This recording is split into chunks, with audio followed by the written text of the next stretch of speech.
Hi students, welcome to my YouTube channel. ఈ video నందు example 10th question ఏ విధంగా సాధించవచ్చో నేర్చుకుందాం. ముందుగా క్వశ్చన్ గమనించండి ఒక్కసారి. 100 మార్కులకు నిర్వహించినటువంటి పరీక్షలో 20 మంది విద్యార్థుల యొక్క మార్కులు ఇవ్వబడినాయి. ఇప్పుడు 91 నుంచి 100, 81 నుంచి 90 ఈ విధంగా తరగతులు ఉండేటట్టు పౌనపున్య విభజన పట్టిక తయారు చేయండి. ఇది ఫస్ట్ క్వశ్చన్. బహుళక తరగతిని గుర్తించండి. ఇది రెండో క్వశ్చన్. నెక్స్ట్ మూడవది మధ్యగతపు తరగతులను గుర్తించండి. ఇది మూడో క్వశ్చన్. ఓకేనా, ఒకే దాంట్లో 3 ఇచ్చిండు.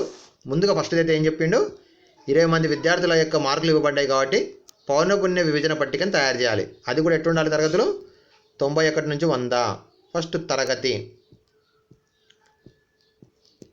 నెక్స్ట్ది గణన చిహ్నాలు. ఓకేనా, మూడవది పౌనపున్యం.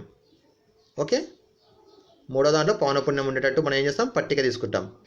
ఈ పట్టిక తీసుకున్న తర్వాత నెక్స్ట్ ఏం చేయాలి, తరగతులు ఎక్కడి నుంచి ఎక్కడి వరకు. ఫస్ట్ది అంతకంటే ముందు మనం ఏం చేయాలి, గరిష్ట విలువ కనిష్ట విలువ. గరిష్ట విలువ 100 ఉంది, కనిష్ట విలువ చూడండి 84.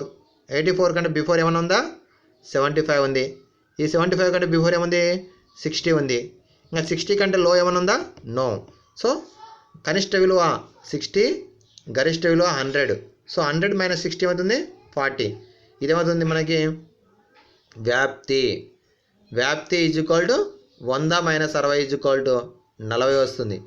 ఇప్పుడు మనం ఏం చేయాలి, తరగతులు రాయాలి. ఎక్కడి నుంచి ఎక్కడి వరకు. ఫస్ట్ తరగతి ఇచ్చిండు కాబట్టి లెక్కలో అదే తరగతులు ఉండేటట్టు 91 నుంచి 100. నెక్స్ట్ది ఏం చెప్పిండు, 81 నుంచి 90.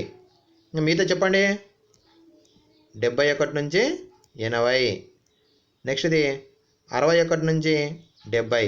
సో 61 నుంచి 70 రాసినాం కాబట్టి సరిపోతుందా, సరిపోదు కదా. ఎందుకు, మనకి చివరి సంఖ్య చిన్న సంఖ్య ఎంత ఉంది, మన లెక్కలో 60 ఉంది కాబట్టి 60 కూడా రావాలంటే 51 నుంచి 60 కూడా తీసుకోవాలి.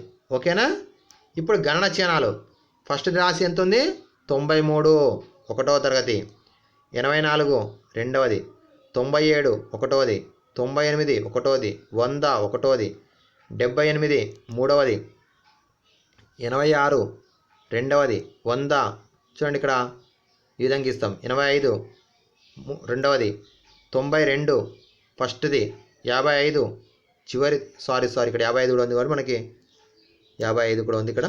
సో మనకి 45 వస్తుంది వ్యాప్తి. Okay, so 55.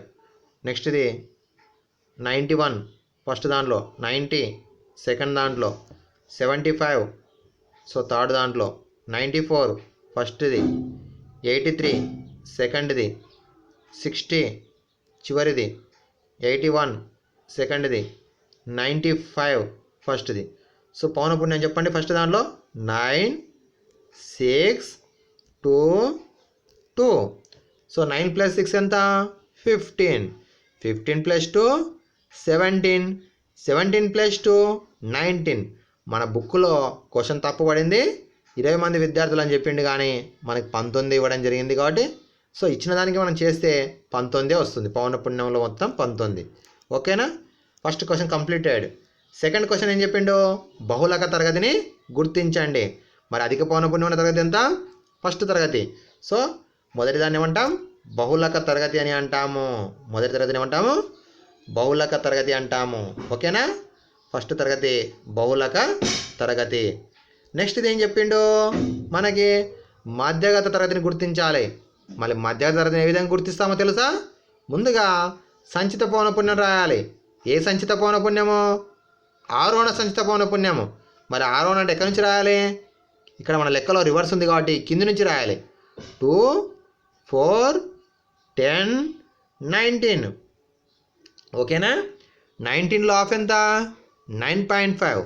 9.5 ఎక్కడ ఉంటుంది, మిడిల్ క్లాస్ ఇది. ఓకేనా, సో ఇది మధ్యగత తరగతి అవుతుంది. ఎందుకంటే 10వ రాశి 9.5 అంటే 10వ రాశి.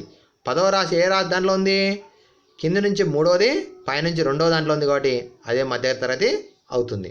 ఓకేనా, 3 క్వశ్చన్లు వచ్చాయి కదా. ఒక్కసారి మన పుస్తకంలో ఆన్సర్ ఇచ్చిండు, గమనించండి ఒక్కసారి. మరి బహుళక తరగతి అంటే ఫస్ట్ దాన్ని బహుళక తరగతి అని ఇచ్చిండు ఇక్కడ కూడా. అదే ఇక్కడ మధ్య రాశి 10 కాబట్టి ఇది 81 నుంచి 90 అని ఇచ్చిండు, ఇదే మధ్యగత రాశి అవుతుంది. ఓకేనా, నెక్స్ట్ ఇది నెక్స్ట్ క్వశ్చన్ చూద్దాం. ఓకే, క్వశ్చన్ అర్థమైంది కదా మీకు. నెక్స్ట్ది కేంద్రీయ స్థానపు కొలతల్లో మార్పులు. మరి ఏం మార్పులు ఉన్నాయంటే ముందుగా ఇక్కడ కొన్ని అంకెలు ఇచ్చిండు, వాటి యొక్క సరాసరి, బహుళకం, మధ్యగతం చెప్పిండు. చూడండి ఇక్కడ రాసులు అనేవి ఎన్ని ఉన్నాయి కౌంట్ చేయండి. 1 2 3 4 5 6 7 8 9 10 ఉన్నాయి. 10 ఉన్నాయి కాబట్టి సరి సంఖ్య. ముందుగా సరాసరి అయితే ఇక్కడ మనకి ఇచ్చిండు కాబట్టి నేను చేయట్లేదు. ఒకవేళ మీరు కూడితే కూడా వస్తుంది.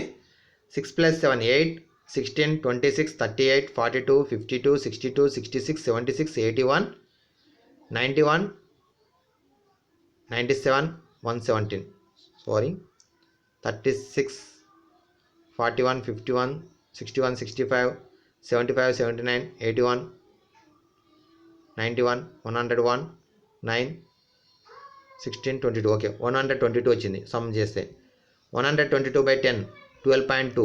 So correct answer. నెక్స్ట్ బహుళకం. ఏ రాశి ఎక్కువ సార్లు వచ్చింది? 14. సో ఇది బహుళకం అవుతుంది. మధ్యగతం ఏముంది? 12 14 రెండు కాబట్టి మధ్యలో ఉన్నాడు కాబట్టి వాటి యొక్క సరాసరి 13. ఇది మధ్యగతం. ఓకే, ఇక్కడ వరకు అయిపోయింది. నెక్స్ట్ ఇప్పుడు ఏమని చెప్తున్నా అంటే ఒకవేళ అన్ని రాసులకు కూడా సేమ్ నెంబర్ కలిపినాం, 3 3 3 కలిపినాం, అప్పుడు సరాసరి ఏమైనా మారిందా? చూడండి ఒక్కసారి, సరాసరి మారింది కదా, 15.2 వచ్చింది. చూడండి బహుళకం కూడా ఎంత పెరిగింది? 3 పెరిగింది. మధ్యగతం కూడా ఎంత పెరిగింది? 3 పెరిగింది.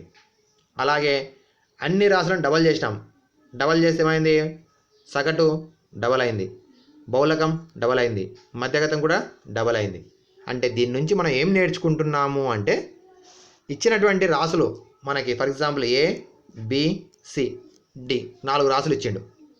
వీటి సరాసరి వచ్చేసి ఏం చెప్పిండంటే 5, వీటి మధ్యగతం 3, వీటి బహుళకం 2 ఇలా ఇచ్చిండు. ఓకేనా? సరాసరి ఏమో 3, బహుళకం ఏమో 3, సరాసరి 5, బహుళకం 3, మధ్యగతం 2 అని చెప్పిండు. అవి ఏమున్నావో తెలియదు రాసులు. ఇప్పుడు ప్రతి రాశి కూడా ఏం చెప్తున్నా అంటే 2ని తీసివేస్తున్నా. ప్రతి రాశికి ఏం చేస్తున్నా? 2ని తగ్గిస్తున్నా. తగ్గిస్తే మరి సరాసరి ఏమవుతుంది? చూడండి సరాసరి ఏమవుతుందంటే రాసులు 2 తగ్గినాయి కాబట్టి సరాసరి కూడా 2 తగ్గుతుంది, బహుళకం 2 తగ్గుతుంది, మధ్యగతం కూడా 2 తగ్గుతుంది. మరి ఏమొస్తుంది ఆన్సరు? 3 1 0. ఓకేనా? సో అంటే ఏమవుతుంది? రాసుల లోపల అన్ని రాసుల్లో ఏ మార్పు వస్తుందో సరాసరి, మధ్యగతం, బహుళకంలో కూడా అదే మార్పు వస్తుంది. ఒకవేళ అన్నిటినీ డబల్ చేస్తే ఇది కూడా డబల్ అవుతాయి, ఆఫ్ చేస్తే ఆఫ్ అవుతాయి, +1 చేస్తే +1, -1 చేస్తే -1. ఇదే మార్పు. ఓకేనా? అర్థమైంది కదా? కావాలంటే మీరు ఒక ఎగ్జాంపుల్ తీసుకుని చూడండి. ఫర్ ఎగ్జాంపుల్ నేను 3 4 5 తీసుకుంటున్నా. 5 3 4 4 5 లేదా 1 3 4 4 5 1 3 4 4 5. ఇప్పుడు సరాసరి ఏమవుతుంది చెప్పండి? 4 8 12 17.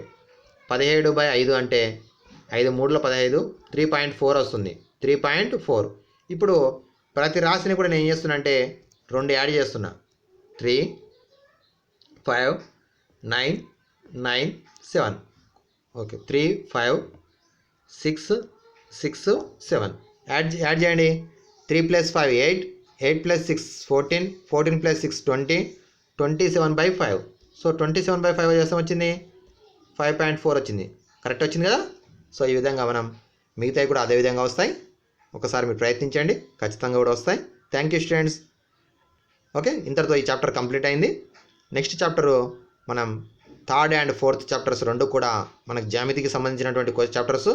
వీటిని మనం అన్ని విషయాలను కూడా నిదానంగా నేర్చుకుందాం. ఎందుకంటే జామెట్రీ అనేది చాలా ఇంపార్టెంట్. సో మీరు మన ఛానల్ సబ్స్క్రైబ్ చేసుకున్నట్టయితే నెక్స్ట్ వీడియోస్ అన్నీ కూడా మీకు వరుసగా వస్తాయి. Thank you students.